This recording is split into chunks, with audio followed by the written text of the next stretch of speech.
Buenos días a todos, Egunon Guztioi, y bienvenidos de nuevo al Centro Memorial. Como dice el cartelito de frente, soy el responsable del área de archivo, investigación y documentación del Centro Memorial y también soy, como vosotros, profesor. Actualmente en excedencia, pero profesor de secundaria, ¿no? He estado 10 años dando clase en la ESO y en bachillerato, incluso en diversificación, así que puedo comprender algunos de vuestros dilemas, problemas y planteamientos. Uno de ellos podría ser cómo se transmite el terrorismo en las aulas, teniendo en cuenta que ya tenéis una programación muy apretada, que llegáis con la lengua fuera a final de curso y que para los de historia, que es mi gremio, claro, el terrorismo ya empieza en el franquismo y sobre todo en la etapa democrática, que es justo los últimos temas a los que no siempre se llega y por tanto se da o poca información o simplemente pues no se llega sin más, ¿no? Y este es un problema porque muchas veces lo que los chavales ven en clase sobre el terrorismo es que o ETA no existió porque no llegan, o lo que dan es el asesinato de Carrero Blanco, porque eso sí llega, ¿no? Entonces la imagen que pueden llevarse los chavales de lo que es el terrorismo es extremadamente distorsionada, si solo saben eso, ¿no? Hay que intentar llegar a algo más. Evidentemente el terrorismo es importante, pero hay otras cosas también muy importantes, ¿no? Tampoco deberían irse o dejar el instituto sin saber quién era Adolfo Suárez o quién fue Gutiérrez Mellado o otra serie de cuestiones. Pero bueno, dentro de estas es una de las que yo creo que son fundamentales. Quizás hay que llamar la atención que la historia reciente de España también es historia y también es importante. Está bien el siglo XIX, está bien el siglo XVIII, pero quizás el siglo XX les ayude más a comprender en el mundo en que viven y, por tanto, situarse en él. Pero bueno, esto es un berrinche de historiador del presente y profesor también de historia que siempre le dolía cuando llegó a la guerra civil el franquismo porque no nos daba tiempo a llegar hasta allí, ¿no? Luego, hay algunas cuestiones que algunos os enfrentaréis y otros no, que son los de prejuicios en casa, prejuicios de las familias, desconocimiento, esto para qué sirve, bueno, esto es lo típico, pero en el caso del terrorismo, sobre todo el de ETA, pues tiene alguna cosa añadido, porque sigue siendo un elemento del debate político. No son las guerras carlistas, no es la guerra de sucesión. Bueno, la guerra de sucesión también tiene algo de político en alguna comunidad. Pero es decir, que es algo que sigue estando en el debate político, que sigue estando en las noticias, que sigue estando en el Congreso y, por tanto, ahí hay unos elementos que nos exceden, ¿no? Y que tenemos que contar con ellos. Y hay que lidiarlos de alguna manera, ¿no? Intentar separarse de ese debate e ir hacia otro, que es el del conocimiento histórico. Luego está el gran tema de esto para qué sirve, que es algo que nos preguntan a todos en todas las materias, porque aparentemente nada sirve para nada, aunque luego descubrirán que sí, pero eso lo voy a dejar para el final. Y voy a empezar poniéndoos 4 ejemplos de atentados terroristas de grupos diferentes, pero que van a hacer que comprendamos mejor de qué hablamos cuando hablamos del terrorismo. El 13 de septiembre del 74, o sea, hace 49 años, el próximo año se cumple el aniversario, ETA coloca una bomba en la cafetería Rolando de Madrid, muy cerquita de la Plaza de Sol, y mueren 12 personas, 73 heridos. El objetivo del atentado es la policía, pero solo un policía es asesinado, la víctima 13º, que muere después por las consecuencias, las lesiones que sufre en aquel atentado.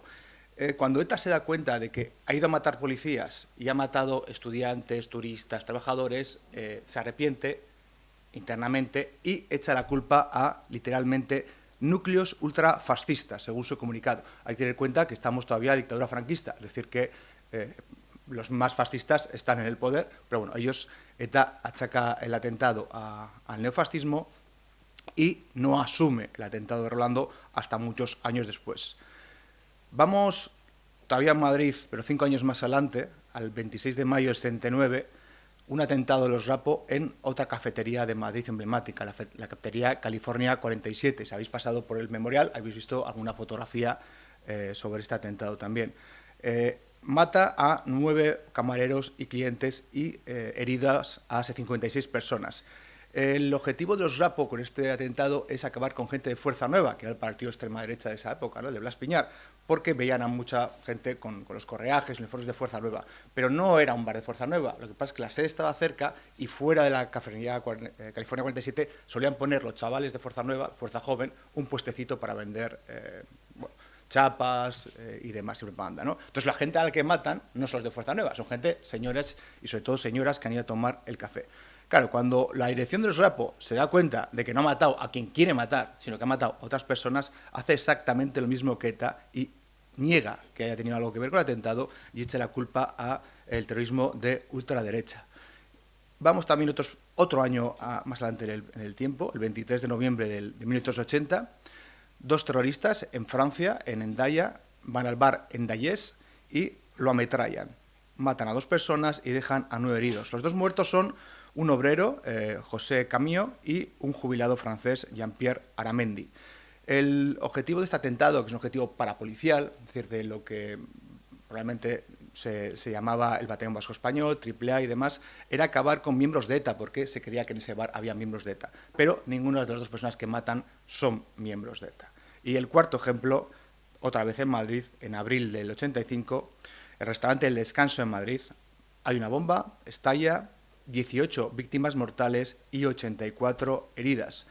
El blanco del atentado son los soldados estadounidenses que suelen comer y cenar allí porque hay cerquita una base norteamericana, la base aérea de Torrejón de Ardoz, pero no hay ningún solo soldado estadounidense entre las víctimas mortales. ¿Por qué? Porque pone la bomba a la hora de cenar española y los anglosajones cenan a otra hora más temprana, ¿no? No sabemos todavía quién puso esa bomba, pero hay 2 reivindicaciones. Una de un grupo palestino, Waad, y otra de un grupo libanés, Yihad Islámica, que probablemente pues bueno, tenga que ver con Hezbollah.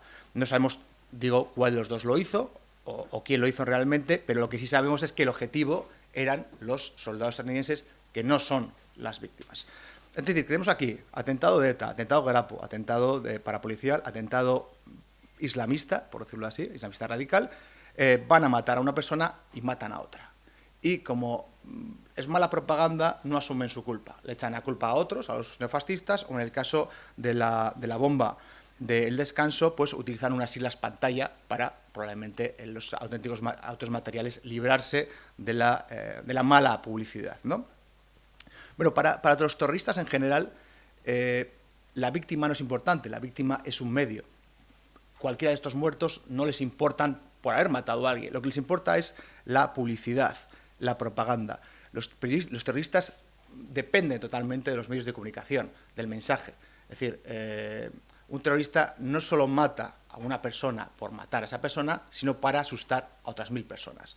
En eso consiste el terrorismo, ¿no? La propia palabra ya lo incluye. Hay un largo debate sobre cómo definir terrorismo, y hay muchas definiciones posibles, y una de las excusas que utilizan algunos colegas académicos para no hablar de terrorismo es que hay muchas definiciones diferentes de terrorismo, como si no hubiera muchas definiciones de qué es socialismo, de qué es ecologismo, de qué es feminismo o de qué es cualquier otra cosa, ¿no? Eso da igual. Pero yo creo que todos estamos de acuerdo cuando hablamos de terrorismo de qué estamos hablando. De una violencia política que busca un efecto mayor que el atentado. Normalmente presionar al gobierno y aterrorizar a un segmento de la población o al conjunto de la población. Es decir, cuando ETA pone una bomba o cuando ponía una bomba en Madrid, está intentando presionar al gobierno, también aterrorizar a cierto colectivo, en este caso la policía, o el caso del atentado del Descanso, también cuando atacas supuestamente a unos soldados estadounidenses, lo que estás mandando un mensaje no es a esos soldados concretos, es al gobierno de Estados Unidos, ¿no? Entonces, cuando hay una dependencia entre el grupo terrorista, atentado, medio de comunicación, la sociedad y el gobierno. Esto es importantísimo porque nos explica por qué algunos grupos terroristas hacen lo que hacen. Es decir, por qué, os acordáis todos de cuando el Daesh asesinaba a gente delante de la pantalla, les quemaban vivos, les cortaban el cuello. Eso no era solo porque fueran crueles, sino porque intentaban captar la atención mediática y, por tanto, también tener una repercusión política importante. ¿El terrorismo quién lo ejerce? El terrorismo lo puede ejercer una banda terrorista, un gobierno, un ejército, la mafia. La mafia siciliana, por ejemplo, entre finales de los 80, principios de los 90, hizo atentados en toda Italia. Mató a jueces, mató a políticos, pero mató también a diputados, abogados, y eran atentados terroristas, porque estaba intentando presionar al gobierno. No estaba intentando hacer otra cosa que grupo terrorista. Es decir, que aunque aquí nos centremos en los atentados que han realizado bandas terroristas y terroristas individuales, el terrorismo es algo más amplio. Pero en España hemos tenido, sobre todo, el terrorismo de bandas terroristas, ¿no? ¿Qué es una banda terrorista y cómo diferenciarla de otro tipo de organización? Porque a veces también hay confusión, ¿no? Una banda terrorista se diferencia de una guerrilla, que es lo más cercano que a veces hay, porque los terroristas no llevan uniforme. Si ustedes se acuerdan de alguna imagen, ¿no?, de la guerrilla en Colombia o en Perú, van uniformados, van con brazaletes, dominan un territorio determinado y ahí ejercen una especie de paraestado. Puede incluso cobrar una serie de, bueno, algo como impuestos, ejercer justicia, pero digamos que es el embrión de un Estado, aunque luego no se convierta necesariamente en un Estado, quitando el caso de Siria. ¿No? Una banda terrorista es distinta. Una banda terrorista, los terroristas no van uniformados, no se les puede reconocer, luego suelen tener una vida, digamos, normal, entre comillas, es decir, que tienen su casa, su trabajo, algunos de ellos. No dominan un territorio, aunque sean muy fuertes en un territorio, no lo llegan a dominar, es decir, está fuera de sus posibilidades, y tampoco se pueden enfrentar directamente al ejército, algo que la guerrilla sí hace. Aquí nos centramos, por tanto, en bandas terroristas, porque en España no ha habido guerrillas en los últimos 60 años. ¿Cuántas víctimas mortales ha habido en España? En el memorial, abajo, damos una cifra que es 1.451. Está ya desfasada. Está desfasada porque, por desgracia, el terrorismo es un fenómeno que una y otra vez tiene más víctimas y ahora tenemos reconocidas, si no me equivoco, 1.454. Hay que sumar 2 periodistas asesinados en Burkina Faso hace unos años y luego Vicente Cuervo, que ha sido reconocido este mismo año, si no me equivoco, una víctima de extrema derecha. Entonces, son 1.454 y probablemente, por desgracia, con el tiempo suban. Y en cuanto a los heridos, la última cifra que tengo yo son casi 5.000 heridos reconocidos. Bien, claro, ¿estas cifras qué significan? Son heridos y muertos reconocidos por el Ministerio de Interior, que no es lo mismo que una cifra de asesinados y heridos reales. Claro, el Ministerio de Interior lo que hace es, cuando un familiar o la propia víctima, en caso de un herido, solicita el reconocimiento, pues hay un proceso administrativo y si hay pruebas se le reconoce o no, ¿no? Y se le da derecho pues, a una serie de ayudas, iniciaciones y demás. Entonces, claro, en las 1.454 víctimas mortales están las que han sido reconocidas después de ese proceso. Hay algunas que nunca lo han pedido y, por tanto, no están aquí. Por ejemplo, la segunda víctima mortal que hemos encontrado al terrorismo, Manuel Eleuterio Liáñez, que es un señor andaluz que le mata en un grupo terrorista anarquista en Madrid, el 63, ningún familiar suyo pidió el reconocimiento, por tanto, no está en la lista. Es decir, que es una cifra aproximada la que tenemos aquí, pero no es una cifra real. Algo parecido pasa con los heridos, con el añadido de que, como la legislación española ya bueno, es bastante novedosa, los primeros años, los años 60 y 70, las cifras de heridos son más diferentes a las reales, porque simplemente los que si fueron heridos en los años 60 luego no han podido reconocer, o sea, no han podido ir la iniciación 40 años después, o porque han fallecido, o no han guardado documentación, o no se han enterado. Es decir, pero en cambio, los atentados más recientes, ahí sí, las cifras son casi exactas, porque sí hay mucho más información, sí hay una atención y, por tanto, casi todos las víctimas lo han solicitado y han sido reconocidos. Entonces, bueno, he dicho 1.454 víctimas, ¿desde cuándo? Desde 1960. Es la fecha corte que tenemos en España. ¿Eso quiere decir que no había terrorismo antes? No, ha habido terrorismo desde el siglo XIX, es decir, que es un fenómeno muy viejo, ¿no? En España hemos tenido terrorismo, bueno, aquí mismo, la calle principal es la calle Dato, por un presidente del gobierno asesinado en Madrid, por un anarquista, que era de familia alavesa. Es decir, que hemos tenido hemos tenido terrorismo desde hace más de un siglo. La cuestión es que nuestra ley, que nos rige, que es la 2011, marca el 60 como fecha inicial para el reconocimiento. Y, por tanto, este memorial también marca la fecha del 60 para la investigación. ¿Por qué el 60? Porque durante un tiempo, se creyó que la primera víctima de ETA había sido en junio de 1960, Begoña Orroz. Hoy sabemos que no era víctima de ETA, que era víctima de otro grupo, era víctima del DRIL, del Directorio Revolucionario Ibérico de Liberación, pero eso no lo hace menos víctima del terrorismo. Murió en un atentado terrorista y, por tanto, es una fecha tan lógica como otra cualquiera para empezar a contar. Desde 1960, ¿cuántos grupos terroristas han actuado en España? Pues me temo que decenas y decenas y decenas. Y a los alumnos, evidentemente, no les interesará todos estos, ¿no? Habrá que centrarse en los más importantes. Entonces, si hacemos una lista de los más asesinos que hemos tenido en España, ¿no? Una lista del horror, la cabeza, sin duda alguna, en España la encabeza ETA. Pero es que no solo en España, sino probablemente en toda Europa, el segundo grupo terrorista más longevo y más letal es ETA. Es decir, en Europa el que más ha matado ha sido el IRA provisional y, en segundo lugar, ETA. Y hablamos de grupos autóctonos, y probablemente el Grapo esté también entre el tercero y cuarto lugar. Es decir, que tenemos la desgracia de ser uno de los países que más muertos ha tenido en toda Europa, con muchísima diferencia. El primero es Gran Bretaña, básicamente por los asesinatos del IRA y los lealistas. El segundo es España y el tercero sería Italia. Es decir, somos los tres países que más víctimas mortales hemos tenido de este tipo de terrorismo, pero que es un terrorismo que afectó a todo el mundo, ¿no? Y les voy a dar un dato para que se hagan una idea.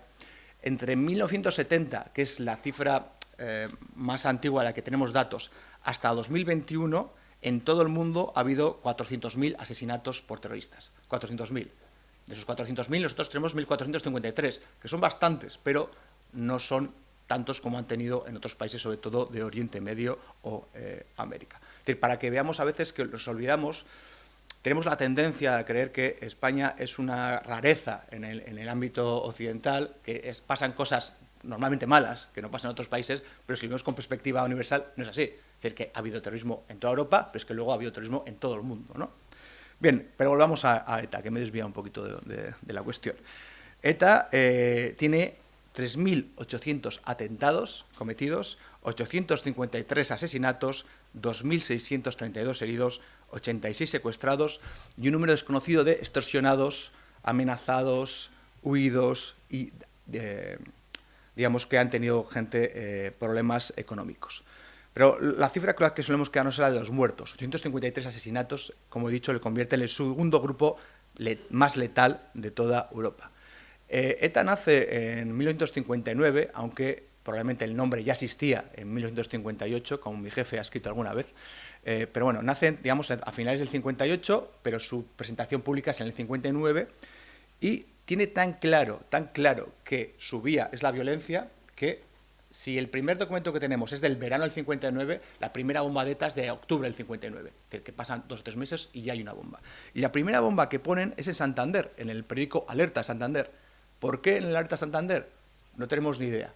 Algunos de ellos dicen que es para demostrar al enemigo que tenemos la potencia para actuar en toda España, pero es que luego no vuelven a actuar en el resto de España hasta el asesinato de Carrero Blanco. Por tanto, es algo que todavía tenemos que descubrir por qué ese primer atentado es en Santander. Luego hacen un atentado en la comisaría de Bilbao y otro aquí al lado, en la subdelegación del gobierno, que en su momento era gobierno civil, de Vitoria. Esos son los 3 primeros atentados que hacen justo nada más nacer.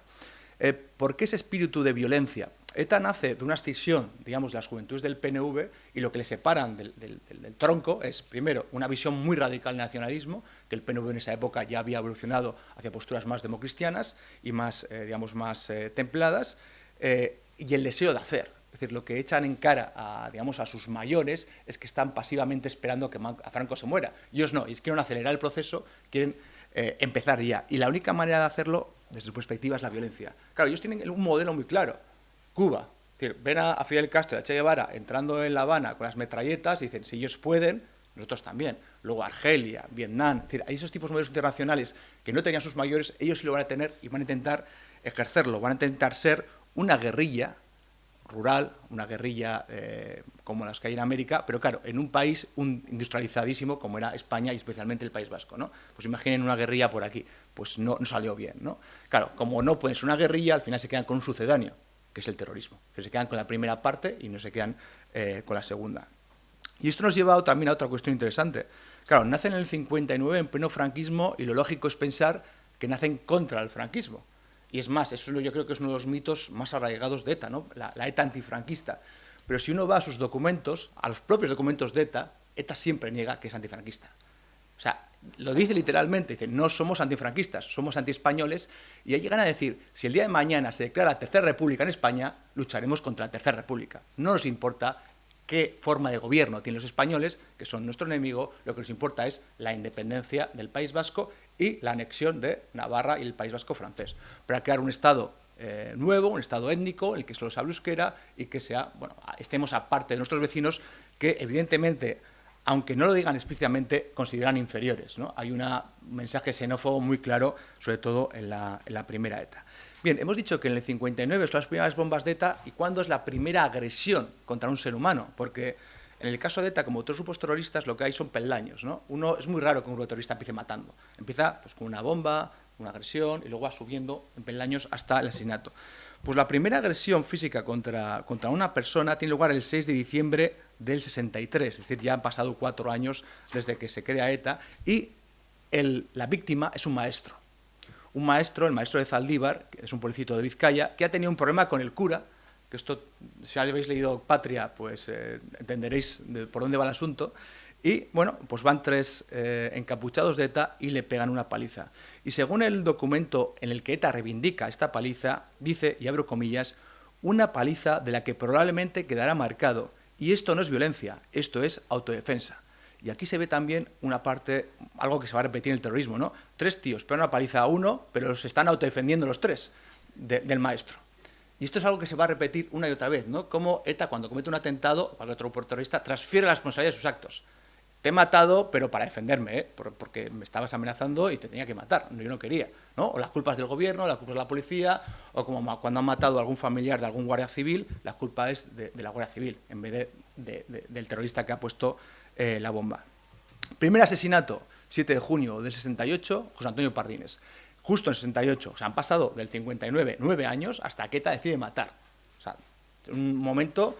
10 años de reflexión, pero también de conseguir armas, de conseguir una estrategia, de conseguir gente, hasta que dan ese paso de matar, ¿no? El 7 de junio del 68. Han votado matar antes, pero se adelantan, digamos, al plan.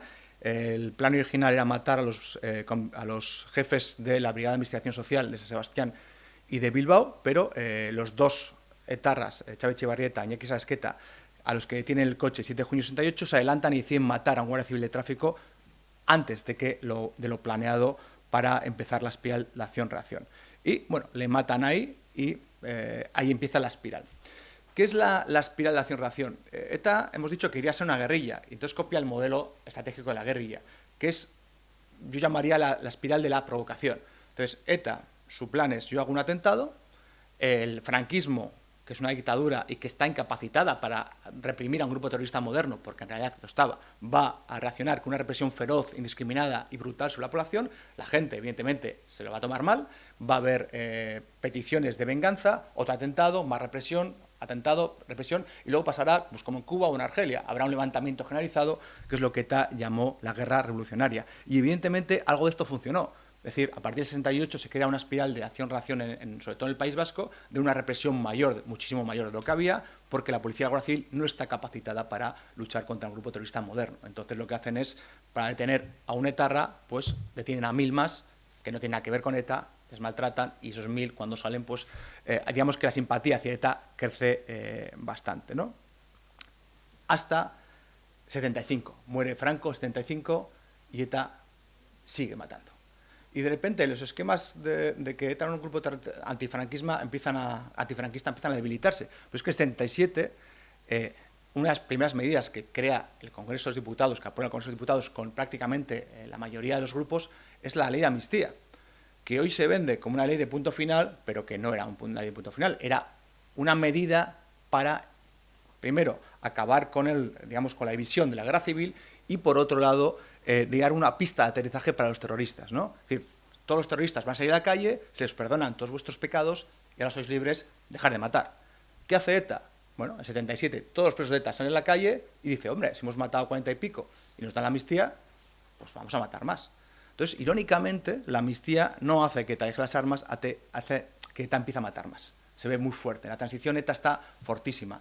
Es un grupo muy activo, tiene dinero, tiene hombres, tiene armas, y luego se encontrará al otro lado pues un gobierno débil, ¿no? La etapa de la transición histórica democrática española es una etapa en la que hay una transferencia de poder desde unas élites a otras con la administración intacta, y por tanto eso crea un montón de malos funcionamientos, y tenemos en la cabeza a un partido y a un presidente de gobierno que está muy cuestionado ya a partir del 79, ¿no? Adolfo Suárez, en su propio partido, digamos que le están haciendo la cama a partir del 79, y a partir del 80 ya sabemos lo que ocurre, ¿no? Entonces, digamos que la transición es un momento, una ventana de oportunidad para el terrorista, porque la administración está funcionando mal, la transición tiene muchos problemas, saldrá bien, pero en ese momento tiene muchos problemas, y por tanto son capaces de actuar. No solo para ETA, porque vamos a ver que en la transición hay muchos grupos terroristas a la vez, Y no solo para una ETA, porque una de las cosas curiosas de la transición es que hay 3 ETAs actuando. Nos acordamos solo de una ETA, ETA militar, que es la que ha llegado hasta el 2018, pero recordad que la transición había 3. Que esto igual tampoco hace falta contárselo a los alumnos para no crear confusiones, pero estaba ETA político-militar, estaban los comandos autónomos anticapitalistas y estaba ETA militar. Hay 3 grupos y luego más los imitadores, que hay un montón. Después de la transición, ETA político-militar llega a un acuerdo con el gobierno y se disuelve con una nueva amnistía. También tenemos el Estatuto de Autonomía del País Vasco, se ha creado el gobierno vasco, se ha creado el primer autogobierno grande de Euskadi, pero a pesar de ello, ETA militar va a seguir matando en adelante. Bueno, la historia del ETA militar es muy larga, no tiene sentido explicarosla, resumirosla toda, aunque probablemente algunos ya la conocéis, pero hay etapas importantes, la transición, 300 y pico muertos en todas las ETAs. A partir del 81-82 ese nivel de violencia empieza a bajar. A mediados de los 80 tenemos nuevos elementos. En primer lugar, Francia empieza a colaborar, es decir, el santuario que hay en Francia empieza a achicarse. Los terroristas no lo tienen tan fácil para actuar y, por tanto, empiezan a recurrir a los coches bombas, que habéis visto uno justo a la entrada, ¿no? Es decir, que el Comando Barcelona, el Comando Madrid y luego el Comando Itinerante empiezan a actuar con coches bomba porque es más seguro para los terroristas. Matas más, con menos recursos y te arriesgas menos a que te pillen, ya está. Y eso sí, los coches bombas, ¿dónde los pones? No lo pones en el País Vasco, lo pones fuera del País Vasco y normalmente en las capitales, grandes ciudades, porque vas a tener más atención mediática. Vas a matar más gente y vas a tener más atención mediática, que es lo que tú quieres. Ya está. Es decir, los terroristas hay que pensar a veces que calculan cosas y lo que se les sea más rentable. A partir de esos años, la policía y la Guardia Civil también actúa, digamos, con mucha mayor eficacia. En el 92 cae la cúpula de ETA en Bidart y eso va a dar lugar ya a una nueva estrategia, que es la de socialización de sufrimiento, en la que, como ETA es tan débil, ya está, bueno, digamos, en la etapa final, aunque va a durar mucho, acude a sus auxiliares, acude a sus escuadristas, ¿no? A la Kale Borroka, para llenar el hueco que ellos no pueden llenar, ¿no? Para hacer atentados contra sedes de partidos, contra librerías, contra la universidad y precisamente, por ejemplo, el gremio de los profesores, sobre todo el gremio de profesores universitarios, es de los más atacados, ¿no? Hay un libro de Ana Escauriaza, ETA en la universidad, que lo hemos publicado el año pasado, que se centra en este fenómeno. Tampoco van a conseguir, digamos, triunfar con la estrategia de la asociación, es más, ocurre lo contrario, ¿no? Porque van a provocar una reacción social amplísima, sobre todo con el secuestro y el asesinato de Miguel Ángel Blanco el 10 de julio del 97, ¿no? La gente pierde el miedo, sale a la calle, protesta y, aunque el movimiento pacifista ya existía antes en el País Vasco, ahora es ya, digamos, mucho más amplio y masivo.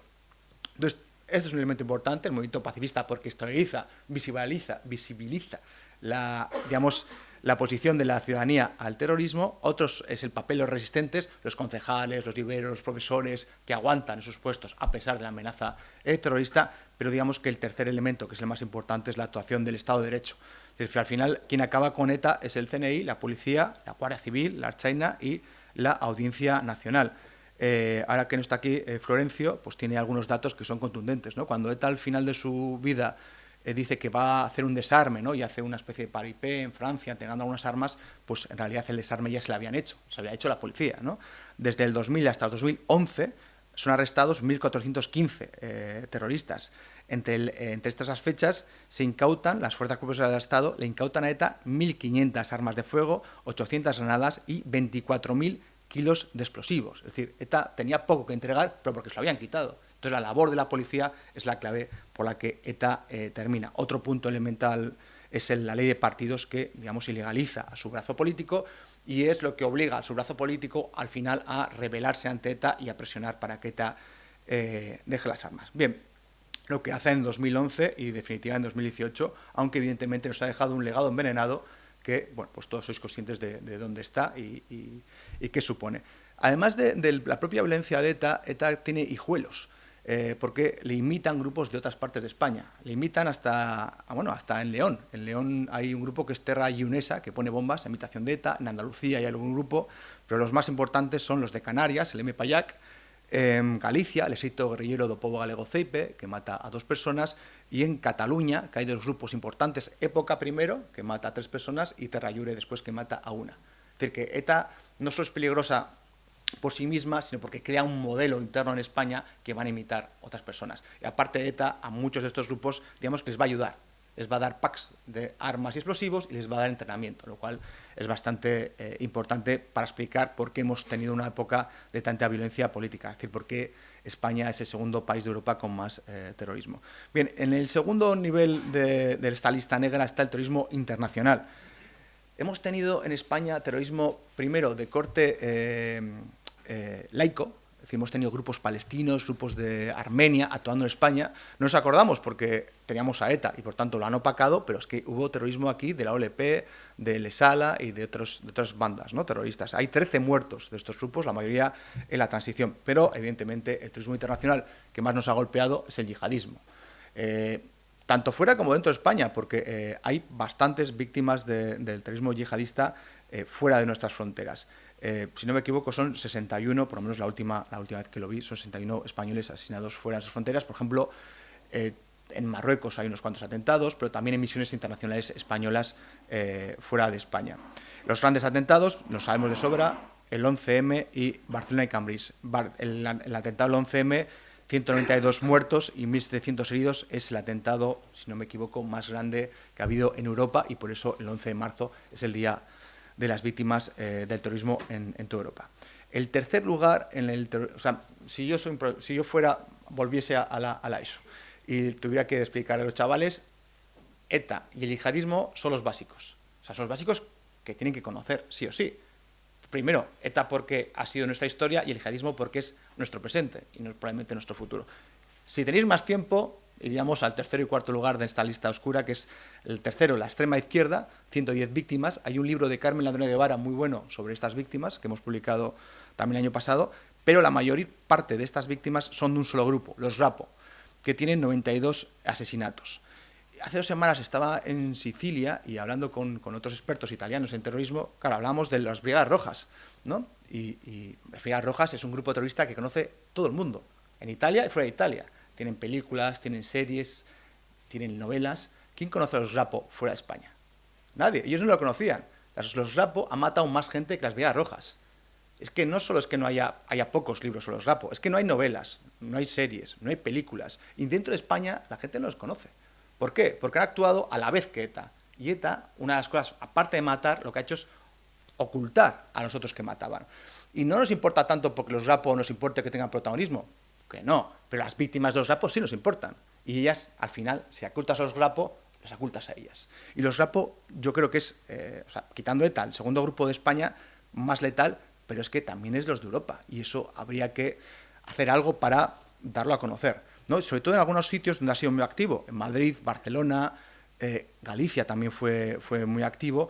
Y hay que recordar que la última víctima de los Rapo en Zaragoza, 2006, o sea, hace 17 años, no mucho. Es la última víctima de los Rapo. Y también hay que recordar que así como ETA hay un comunicado de autodisolución, no tenemos ningún comunicado de los Rapo. Es decir, los Rapo se han disuelto con un azucarillo, ellos solos, pero nunca han dicho que lo dejamos, ¿no? Bien, y el cuarto grupo es el terrorismo de extrema derecha y parapolicial, que entre los dos suman 92 víctimas mortales. La última víctima que se ha reconocido por el Ministerio del Interior precisamente es Vicente Cuervo, un chico al que asesina la ultraderecha en Madrid en 1980, en febrero de 1980, pero ha sido reconocido ahora.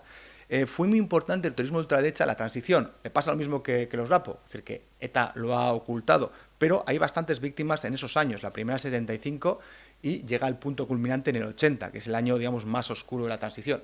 Hay que recordar que el terrorismo de ultraderecha lo que intenta es parar la transición, quiere volver atrás, ¿no?, volver al franquismo. Así que cuanto más avanza la transición, más nerviosos se ponen y más sube la violencia, ¿no? Empiezan quemando librerías, quemando salas de cine, en el 74, 75 lo que hacen es básicamente quemar espacios de cultura, pero una vez que se dan cuenta que eso no funciona, tienen que hacer algo más, ¿no? Entonces empiezan a matar.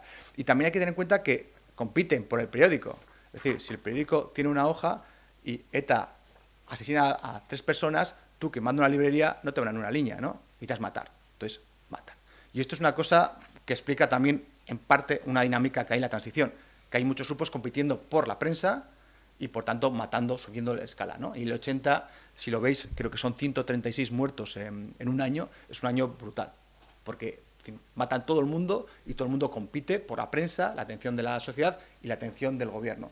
Lo cual al final les va a venir mal, porque el gobierno, en ese momento estaba Rosón, el ministro del Interior, consigue cierta, digamos, ciertas medidas y cierta eficacia policial con nuevos cuerpos como los GAR o los GEO, y a partir del 81 la violencia terrorista cae. Pero para llegar a ese descenso, primero tuvimos que pasar una mala época. Bien, estos son los cuatro: terrorismo nacionalista, yihadismo, extrema izquierda, ultraderecha, bueno, y terrorismo parapolicial, que nos solemos sumar a la extrema derecha. Son atentados contra otros terroristas, es decir, intentar vencer al terrorismo con terrorismo, lo cual evidentemente sale mal. Tenemos la transición, ya hay grupos que hacen este tipo de atentados, sobre todo en el País Vasco francés, digamos, de una manera para suplir lo que no hace Francia, y luego en el 83-87 tenemos los GAL, que continúan esta senda. Es decir, que en el caso de los GAL es peor aún que en el caso de la transición, porque la transición son supuestamente ultraderechistas o mercenarios que actúan en Francia, pero no sabemos hasta qué punto tienen vínculos, digamos, con la administración. En el caso de los GAL sí lo sabemos judicialmente, es decir, que hay una cúpula del Ministerio del Interior que financia un grupo terrorista para actuar en Francia, lo cual, pues evidentemente, no solo es un crimen, sino que es inmoral. Y aparte, fue una chapuza. Todos sabemos que los GAL tenían cierta tendencia, como todos los terroristas, a matar a objetivo que no querían matar, entre comillas, ¿no? Pero bueno, los metemos juntos porque normalmente el terrorismo parapolicial usa de mercenarios a ultraderechistas. Es decir, que los que ponían las bombas de los GAL y los grupos anteriores eran franceses, italianos, argentinos, que solían ser neofascistas. Entonces, esto nos crea un problema como historiadores bastante difícil, porque es difícil a veces distinguir entre unos y otros, ¿no? Esto es parapolicial, esto es extrema derecha, si es el mismo tipo. Pero bueno, este es un problema que ya se puede entrar en libros. Viendo lo que ese repaso histórico de los grupos terroristas, da igual en qué nombre de que maten, en nombre de Alá, de Euskal Herria, pues, no sé, de la dictadura comunista, del franquismo, al final, bueno, son exactamente iguales, ¿no? Y ya llego a... Voy bien de tiempo, creo. Llego a las preguntas que os quería hacer antes. La que he dejado sin resolver, ¿no? Que es la de si merece la pena enseñar esto. Porque es... Profe, ¿para esto para qué me sirve? Y dices, va, pues para saber mucho, si juegas al trivial de que hay una amarilla, pues es posible que te pregunten pues hasta dónde llegaba el periodo de Felipe II y por qué las Filipinas se llaman Filipinas y no se llaman otra cosa, ¿no? Eso es una parte importante, que los que somos de historia nos importa, porque es conocimiento, es un conocimiento pues, que es útil y puedes sacar conversación y, bueno, forma parte de tu cultura. Evidentemente también te permite estar en el mundo, conocer en el mundo en que estás, porque es la política, comprender lo que están diciendo, comprender el arte, comprender la literatura, y si no conoces conocimientos históricos, evidentemente eso te lo pierdes, ¿no? Estás en el mundo, estás como en una obra de teatro que te sueltan a mitad de la obra. Tú no sabes qué es el personaje este que ha dicho antes, de dónde viene. Bueno, puedes moverte, pero básicamente no vas a entender nada, y si quieres ser un ciudadano formado, pues no lo vas a hacer. Pero hay otras cosas importantes. Es decir, que ¿para qué sirve lo que hacemos, ¿no? los profesores, y para qué sirve exactamente lo que hay el terrorismo? Y el año pasado, justo el año pasado, unos días antes, cuando dimos este mismo curso, salió una necrológica en el periódico y la leí y dije, oh, qué buena, la voy a utilizar, y la utilicé. Y como soy un vago, la voy a reciclar. Es una necrológica de una profesora, una compañera muerta en el 2012, hace ya 11 años, ¿no? Y el obituario que escriben sus hijos en el periódico dice así: María Pilar Iranzo Aznar, catedrática de griego del Instituto Goya Zaragoza, muerta el 6 de mayo de 2012. ¿Cómo nos gustaría contarte que tus nietos son mayores, María en la universidad en segundo, Manuel en bachiller aún? ¿Cómo nos gustaría contarte que tus sobrinos tienen 3 hijos ya y que ojalá pudieses verlos conocido en Valencia o en cualquier evento allá? ¿Cómo nos gustaría contarte que siguen llamándonos para confirmar si eres la profesora de griego que Irene menciona en su capítulo de su adorado libro tan famoso a nivel mundial? Se refieren a Irene Vallejo y el libro es El infinito en un junco. Claro, si habéis leído El infinito en un junco, yo sí, y la verdad es que me encantó ese libro, habla de la profesora que le hace amar el griego y las lenguas antiguas, y es María Pilar Iranzo Aznar. Es decir, que si esta señora, María Pilar Iranzo Aznar, no hubiese estado en las aulas del Instituto Goya Zaragoza enseñando a una chica griego, hoy no tendríamos el ensayo, probablemente el ensayo español más vendido y más traducido de la historia reciente. Es decir, hasta que ese punto es importante esa profesora del Instituto de Zaragoza. Pues nosotros, no sé si tendremos algún alumno bestseller, ojalá, pero sí podemos influir en los alumnos. O sea, sí podemos hacer algo por los alumnos. O sea, eso de que muchas veces creemos que no vamos a hacer nada, no es verdad. Sí influimos, como cualquier otra persona que pasa por sus vidas, ¿no? Y en nuestro caso, pues tenemos la ventaja de tener esa relación de maestro-alumno que puede marcarte más, porque además todos nosotros hemos tenido maestros que nos han marcado. O sea, yo estudié historia porque tenía profesores de historia muy buenos. Suerte tuve no tener profesor bueno de química, porque hubiera estudiado química y mi vida no hubiera sido tan feliz. Pero tuve de historia, así que me marcó, felizmente. Pero Irene Vallejo tuvo esta profesora de griego. Pero seamos más humildes, no queremos bestseller, pero podemos influir a los chavales en algo. Podemos influirles para darles conocimiento histórico o de discursos del odio o de otras perspectivas sobre lo que es el terrorismo. ¿Y por qué es importante que conozcan lo que es el terrorismo? No solo por conocimiento, hemos dicho, sino para inmunizarles, ¿no? Cuando el terrorismo, uno no se hace terrorista noche a mañana, ¿no? Primero hay una serie de pasos, hemos dicho, hay una serie de escalones. Y el primero es el discurso del odio, la deshumanización del otro. Cuando te convencen de chaval que hay alguien que es tu enemigo, que hay alguien que tiene la culpa de todos los males que ocurren en tu sociedad, que hay alguien que te odia, alguien que causa todo lo mal, ¿no? Ya sean los cruzados, los españoles, los rojos, los azules, lo que sea, los hutus, los bosnios, cualquier cosa, si te están diciendo eso durante años, te van contando además que no son ni humanos, son cucarachas, son ratas, son chacurras, ¿no? Esos discursos del odio es lo primero. Y esos discursos del odio, como sabemos ahora con los procesos de radicalización violenta, te van llevando hacia la violencia. O te van llevando a admitir la violencia o a apoyar en algún momento, ¿no? Entonces, nuestro papel como profesores no es cuando ha llegado al terrorismo, ya eso nos compete, eso es cosa de la policía, de la justicia. Nuestro papel como profesores es cuando están transitando y, como adolescentes, reciben mensajes muy diferentes y algunos de ellos son así. Y cualquiera que tenga Twitter y se meta un rato en Twitter puede comprobar que reciben mensajes así todo el rato. Todo el rato. Ya en TikTok ni os cuento. Pero están recibiendo mensajes de odio, cosas que creíamos superados todos los días. Y están reproduciéndolos los chavales. Y no solo hablo del caso vasco, hablo de toda España, hablo de toda Europa. Entonces, ahí es cuando nosotros tenemos que entrar y decir, bueno, muy bien, odias a esta gente porque son lo que sea, y te parece que matarlos está bien. Pues cuando matas, pasa esto. Pasa que pones una bomba queriendo matar policías y matas a una señora que está tomándose un café. Pasa que ametrallas un bar queriendo matar etarras, que incluso a alguno te puede parecer bien, y matas a un jubilado que está tomándose una copa de coñac. Y vas a vivir con eso toda la vida. Y aparte que además eres tan inútil, porque el terrorismo normalmente es inútil, que además vas a fracasar. Porque, si haciendo un repaso muy breve, los RAPO no han conseguido que seamos una república soviética, la extrema derecha no ha conseguido resucitar a Franco, el yihadismo no ha conseguido que dejemos de comer jamón y vino aquí, por suerte, y yo creo que Euskadi sigue siendo parte de España y estamos hablando en castellano aquí, ¿no? Es decir, que una cosa que suele caracterizar al terrorismo es que fracasa. Y le da igual, pero a nosotros no. Y hay que enseñarles que, primero, es inmoral, pero es que no funciona siquiera. Incluso si no funciona. Y eso solo te lo comprendes con la historia. Pero es que la tercera cosa por la que es importante enseñarles la historia del terrorismo es que sigue habiendo terrorismo. El terrorismo de ultraderecha, que creíamos que había sido totalmente olvidado, ha resucitado. Tenemos un informe en el Centro Memorial, lo tenéis en PDF en nuestra página web, además escrito por José Luis Rodríguez Jiménez y Juan Avilés, un profesor de historia de la UNED recientemente fallecido, centrado en el terrorismo de ultraderecha. Y ha vuelto en Europa, Estados Unidos, Canadá, lo que llamamos terrorismo, digamos, el mundo occidental. Empieza, digamos, en junio del 2011 con la matanza de Utoya, en la que asesinan 77 personas, nos acordamos todos de eso, pero es que entonces ha vuelto a haber atentados una y otra vez. Y ha tenido una nueva forma, porque tenemos el terrorismo ultraderecha de toda la vida, hacer neonazis, supremacistas blancos, neofascistas, pero es que ahora hay un nuevo terrorismo de ultraderecha, el terrorismo incel.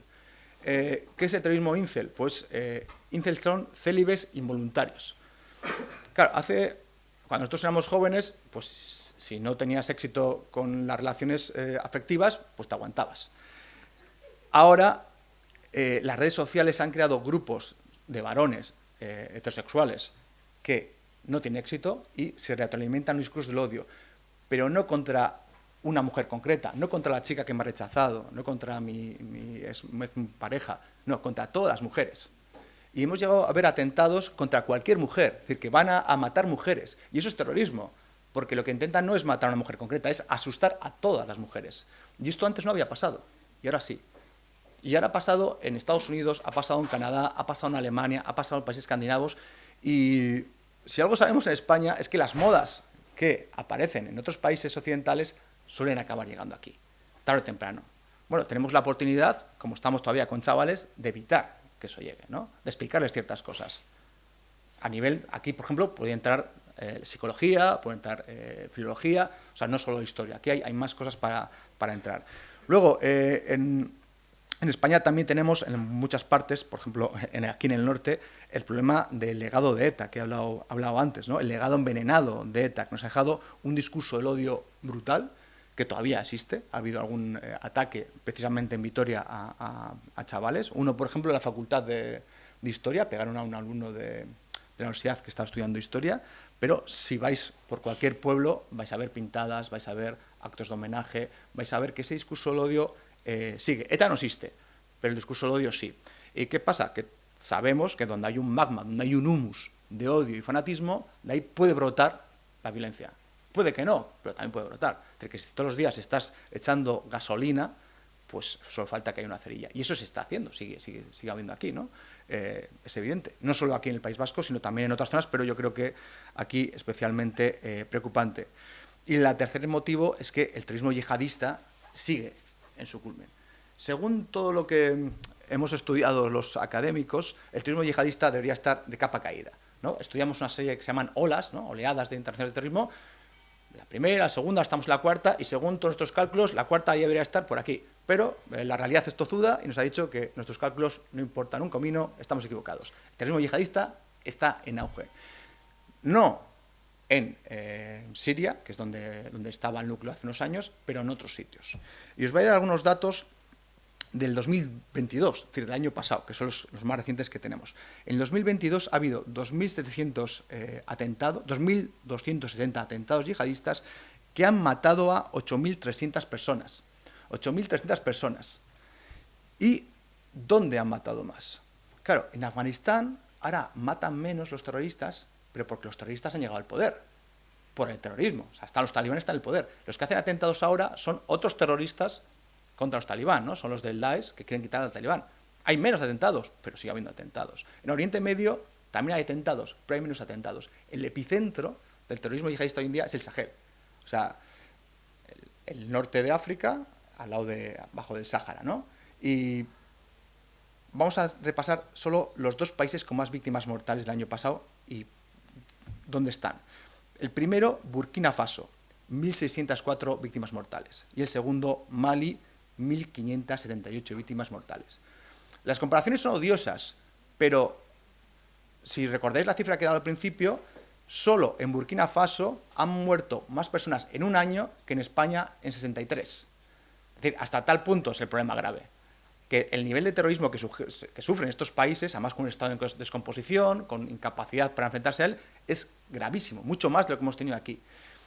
Y evidentemente, la primera respuesta tenía que ser actuar allí. Pero es que además de una manera totalmente egoísta, como españoles, si os fijáis en el mapa del mundo, el país europeo más cerca del Sahel, pues sabéis cuál es, ¿no? Es decir, que ese no es un problema que está lejos de nuestras fronteras, no es Afganistán, está muy cerca de nosotros, está cerquísima de nosotros y probablemente nos va a afectar de una u otra manera. Entraría también, y aquí entra otra cuestión, es, por ejemplo, que podemos jugar con este elemento para hablar de racismo o xenofobia. Es decir, cuando vienen inmigrantes de África, algunos vienen huyendo de esto. Es decir, que a los chavales hay que contarles que esos que ven las noticias en una patera y tal, pues algunos vienen buscando trabajo, pero otros vienen huyendo del infierno. Y por tanto su mirada hacia esas personas tiene que ser distinta a la que a veces tienen, ¿no? Y es importante darles estos datos. Es decir, que muy cerquita de nosotros está habiendo unas auténticas masacres terroristas que tarde o temprano nos afectarán. Y también nos han afectado aquí. Barcelona y Cambrils ha sido el último gran masacre que ha habido en España, pero España sigue siendo un objetivo de grupos terroristas yihadistas. La única razón por la que en España no ha habido más atentados es por la eficacia de los cuerpos y fuerzas de seguridad del Estado. Ya está, porque lo hacen bien. Solo el año pasado se han efectuado en España 27 operaciones policiales en las que se ha detenido a 46 sospechosos de terrorismo yihadista. O sea, 27 operaciones policiales. Solo con que fallase alguna de estas podríamos tener un disgusto. Es decir, tenemos la fortuna de que tener una policía, una Guardia Civil y un CNI muy bien preparado, porque acumulan la experiencia de décadas luchando contra ETA, que básicamente para los golpes antes de que los den. Las pocas veces que no lo han hecho, por ejemplo, la operación de Cambrils, lo hemos sufrido, pero hay que tener en cuenta que se han parado muchísimos atentados que no se han llegado a cometer gracias a la acción policial. Pero claro, este problema no se termina aquí. Es decir, este problema lo vamos a seguir teniendo. Y evidentemente, como hemos dicho, cuando viene un grupo terrorista yihadista es cuestión de la policía, la Guardia Civil, pero esos chavales, que a veces son chavales que están aquí, son segunda, tercera generación, o españoles convertidos al Islam, esos son nuestros. Los alumnos de la ESO, del bachillerato, son nuestros, no es un problema de la policía, somos nosotros, ¿no?, los que tenemos que lidiar con ellos. Y hay una serie de elementos que podemos hacer también nosotros en clase. Tenemos un informe también memorial, que está en PDF, escrito por María Jiménez, que habla ha entrevistado a familias de personas que se radicalizaron y algunas de ellas caen en el yihadismo, y que te da pistas. O sea, pistas de cómo va cambiando sus hábitos, de cómo va cambiando su vestimento, de ya ha dejado de escuchar música, pues las pistas que te pueden dar que algo está pasando, ¿no? Y que es importante que las familias lo sepan, pero también los profesores lo sepan, porque nosotros los vemos todos los días. Los vemos a las 8 de la mañana, vemos si ha tenido buena cara, si ha tenido mala cara, sabes si deja hablar con una persona, sabes si deja hablar con otra. Eso nosotros lo vemos. Y por tanto puedes, digamos, ser como una alarma que te active algo y intervenirse con el chaval antes de que llegue al terrorismo, mucho antes. Es decir, impedirle, salvarle también su vida, impedir eso, ¿no? Y eso está también en nuestras manos, que es una tarea añadida a las cientos de tareas que tenéis como profesores, pero que también es una tarea bonita, es decir, que es una tarea importante que tenéis, ¿no?, que os da, o sea, yo creo que realza bastante nuestra labor, porque no solo estamos para enseñar una materia, a veces estamos para, bueno, pues estos chavales,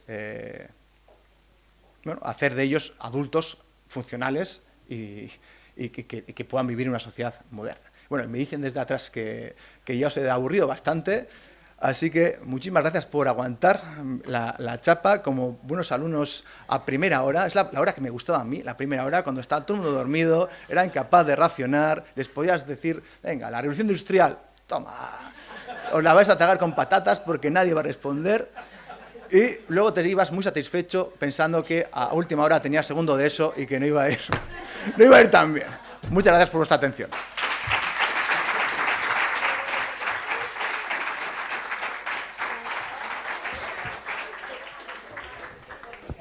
¿Alguna pregunta? ¿Alguna pregunta?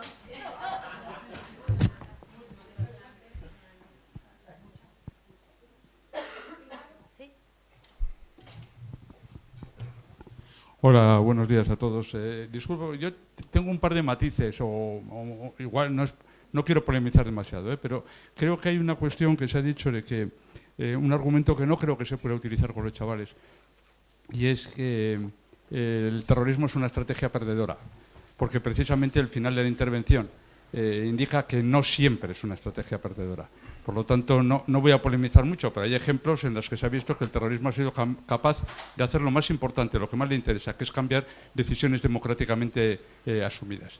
Por lo tanto, no necesariamente en Europa hemos tenido más suerte o tenemos más capacidad para combatirlo, pero no necesariamente es una estrategia perdedora. Y una segunda cuestión también que quería matizar o que quería comentar es en cuanto al terrorismo de extrema izquierda, porque hay un elemento que a mí me parece bastante importante para valorar.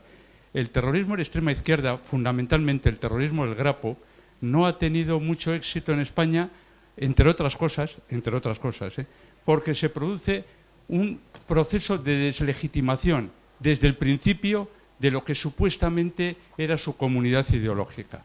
Es decir, eso es algo que no se produce con otros fenómenos terroristas de los que hemos sufrido o sufrimos habitualmente en España.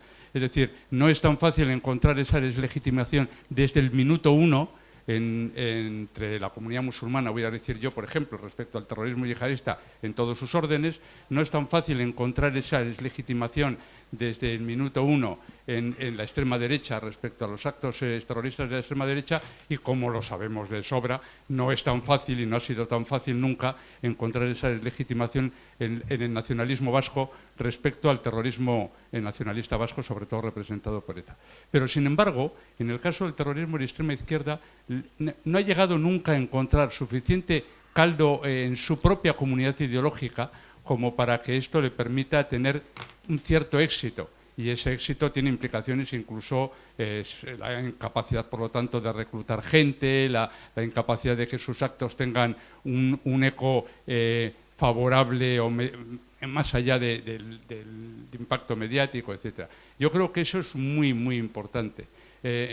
Seguramente eso no es al 100%, es decir, evidentemente dentro de la extrema izquierda puede haber elementos, puede haber corrientes, etcétera, que compartan el terrorismo como estrategia lícita, ¿no? Pero en general, desde el principio, el marxismo, incluso en sus corrientes más radicales, marxismo-leninismo, etcétera, y tal, deslegitimaron bastante, sobre todo el caso del Grapo, algo menos el FRAP, pero también hay que considerar la época, pero sobre todo el caso del Grapo. Gracias, Ges.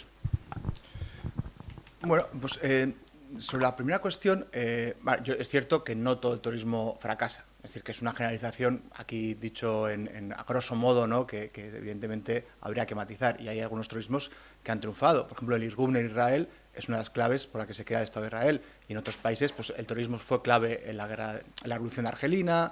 Es decir, ha tenido bastante éxito en algunos países. Pero haciendo un trabajo, por ejemplo, Diego Muro ha hecho algún análisis internacional, la mayor parte de los terroristas sí fracasan. Es decir, que la mayoría absoluta de los terroristas han fracasado en sus objetivos finales.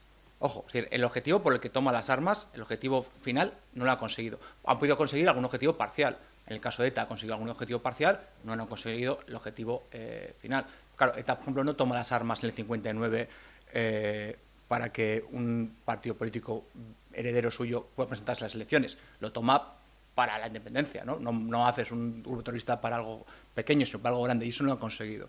Entonces, sí es cierto que yo introduciría ese matiz que a veces el terrorismo funciona, pero que es las menos de las veces, ¿no? Incluso en el caso más evidente, yo creo que es el de los talibán. Los talibán, que es muy reciente, ¿no? Los talibán han reconquistado Afganistán mediante el terrorismo. O sea, que es un caso impepinable de que el terrorismo sí funciona. Claro, el terrorismo sí funciona, sobre todo cuando el Estado no es funcional. Es decir, cuando se enfrenta a un Estado fracasado, un Estado débil, un Estado que no tiene legitimidad también, ahí sí puede funcionar, ¿no? Afganistán fue un caso, el Estado Islámico que crearon en Siria e Irak es otro caso, ¿no? Cuando no hay enfrente un Estado legítimo y fuerte, sí puede funcionar. Y eso también nos alerta del Sahel, que pasa lo mismo, ¿no? Que no hay estados sólidos y, por tanto, también podría funcionar el Sahel. Y en cuanto a los Rapo, pues sí es cierto, es decir, que los Rapo no tienen un entramado civil alrededor como tuvo ETA, que no tiene un apoyo de un porcentaje de la población amplio, no tiene, el partido del PCR era muy marginal, no tenía gente, y luego evidentemente el PC se puso en contra. Pero también hay que tener en cuenta que pasa lo mismo en Italia, las Vigas Rojas. El PCI, el PCI, se pone en contra del terrorismo de extrema izquierda desde el principio. Es más, el terrorismo de extrema izquierda mata a algún militante del PCI por eso, ¿no? Mata a un obrero del PCI que denuncia a miembros de Vigas Rojas. Es decir, que en Italia pasa exactamente lo mismo. El terrorismo es muy marginal porque la fuerza de izquierda mayoritaria deslegitima desde el principio y, por tanto, digamos, se queda en un rincón. Pero hay otros elementos, por ejemplo, que sí explican por qué funciona el IRA y ETA y no terrorismo de extrema izquierda. Tanto el IRA y ETA tenían, aparte de una comunidad muy sólida alrededor, un periódico, bares, sindicatos, partidos, o sea, una comunidad a su alrededor, tenían un refugio. Es decir, el IRA atentaba en el norte de Irlanda y luego se iba a la República de Irlanda, se podía escapar. ETA actuaba en España y se escapaba a Francia. Los Rapo no tienen nada de eso. Los Rapo actúan en Madrid y se quedan en Madrid y, por tanto, policialmente es mucho más fácil cogerlos, ¿no? Y esto ocurre también con la extrema derecha. O sea, que no tienen esa forma de ese refugio de descansar, que sí tiene el IRA y tiene ETA, ¿no? Eso es otro elemento interesante. Y otro sería la fuente de financiación.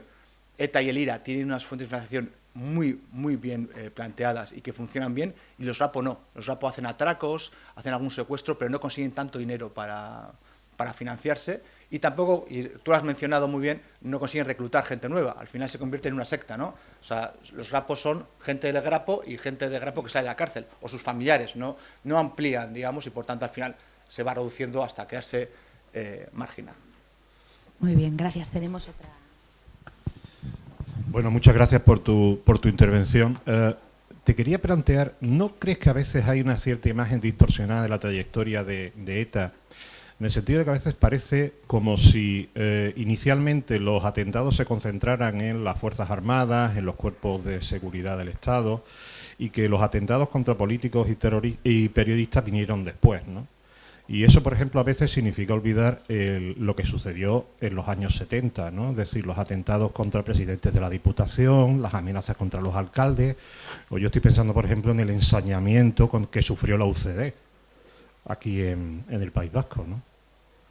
Y si tengo ocasión, vamos, si hay tiempo, simplemente una segunda cuestión que también me interesa, me gustaría saber tu opinión, es la dificultad de deslindar una organización terrorista, tú has hablado de banda terrorista, de fijar los límites. En el caso de ETA me parece muy claro. Ayer vimos, por ejemplo, aquí toda esa red de chivatos que transmitían información acerca de posibles blancos, etcétera, ¿no? Es decir, ¿ETA era solo la estructura organizativa con los comandos, la cúpula que cayó en Vidar, etcétera? ¿O había un entramado social, político, que también es decir, sin el cual es difícil comprender la propia ETA? Pues respecto a la primera, pues tienes toda la razón, ¿no? Esa primera campaña de las ETAs contra la derecha, el centro derecha, ha pasado al olvido, porque mataban muchos más uniformados, policías, guardias civiles y militares, y se nos olvidó, o sea, ha pasado un poco más de el asesinato de políticos, ¿no?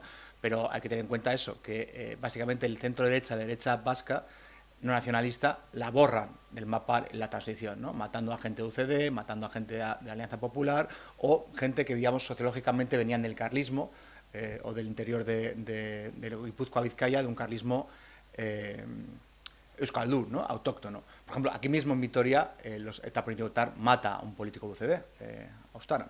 Es decir, que eso ocurre y eso influye en la política, porque la derecha, el centro-derecha vasco desaparece a partir del 80 y no reaparece hasta mediados de los 90, ¿no? Con Gorio Ordóñez y demás, el PP. Entonces, es llamativo cómo el terrorismo puede influir en la historia electoral de un país y, por tanto, la política de un país. Y eso hay que recordarlo cuando hablamos de historia, ¿no? Que las elecciones no solo implican la temperatura de una ciudadanía, sino también explican ciertos procesos que ha habido antes. Este es uno muy claro. Y el segundo que has comentado es hasta dónde llega la banda terrorista. Yo creo que incluso hay sentencias que lo dejan claro, que en el caso de ETA no solo era ETA, es decir, que ETA es como el núcleo de la cebolla, y luego hay capas y capas y capas alrededor que llegan a... pues había los Tabernas, había un partido político, Ribatasuna y sus herederos, había un periódico que era Egin, es decir, que tenía un entramado no solo terrorista, sino político e incluso empresarial amplísimo, lo cual explica por qué resiste tanto tiempo.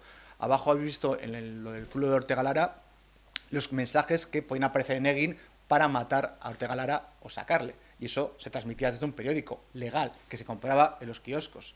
Las Tabernas había en cada pueblo un bar en el que básicamente estaban colgados los retratos de los terroristas de ese pueblo. Es decir, que todo ese entramado nos implica que ETA era mucho más que una banda terrorista y que sin ese entramado alrededor no hubiera aguantado tanto tiempo. Y eso explica por qué ETA dura mucho tiempo, igual que el IRA, y en cambio otros grupos terroristas, por ejemplo el RAPO, el FRAP, no tienen ese entramado, no tienen bares, no tienen periódicos de tanta tirada y por tanto no cuentan con ese respaldo y son mucho más débiles a la hora de la acción policial. No pueden resistir tanto y se disuelven muchísimo antes. Entonces, muy cierto, hay sentencias que lo prueban, ETA era mucho más que la banda terrorista y bueno, yo creo que la policía cuando empezó también a actuar y la justicia contra ese entramado permitió la debilidad de ETA, ¿no? Permitió no solo acabar con comandos, sino acabar con el portavoz de ETA, con los políticos de ETA y eso ayudó a acelerar el fin de ETA.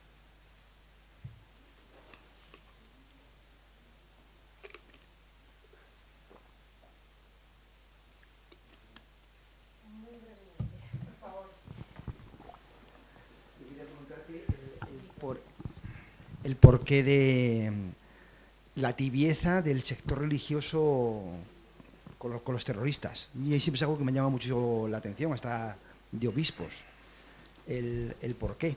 Eso por un lado. Y luego también muy brevemente, ¿qué ha pasado aquí? ¿Qué se ha hecho para que Bildu haya tenido el resultado que ha obtenido aquí? Ya abro el melón ya directamente. Bueno,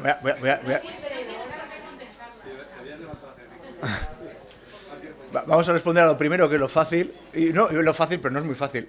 La Iglesia Católica en el País Vasco yo creo que es un reflejo de la sociedad. No es muy distinta. Es decir, que también hay una imagen distorsionada. El cura de la novela Patria, cómplice, ha asistido en muchísimos pueblos, pero también ha habido otros que no han sido cómplices de ETA, ¿no? Entonces, a veces hay que guardar un poco de prevención, porque no toda la Iglesia ha sido igual. Ha habido sacerdotes que se han enfrentado al terrorismo, y aquí tenemos, por ejemplo, lo que nos ha donado un sacerdote jesuita de... ¿cómo se llamaba? Antonio Beristain. Antonio Beristain, tenemos su biblioteca y sus condecoraciones que nos han donado. Fue un ejemplo. Rafa Aguirre es otro ejemplo. Hay muchos ejemplos de curas vascos que sí han dado, digamos, una labor pastoral, ética importante. Pero es cierto que hay otro sector que no. Y no solo hablamos de los tibios, hablamos de gente que ha colaborado activamente con el terrorismo. La tercera víctima de ETA, Monasterio, el taxista, a su asesino, a Macauen, le esconden curas y les llevan hasta la frontera curas.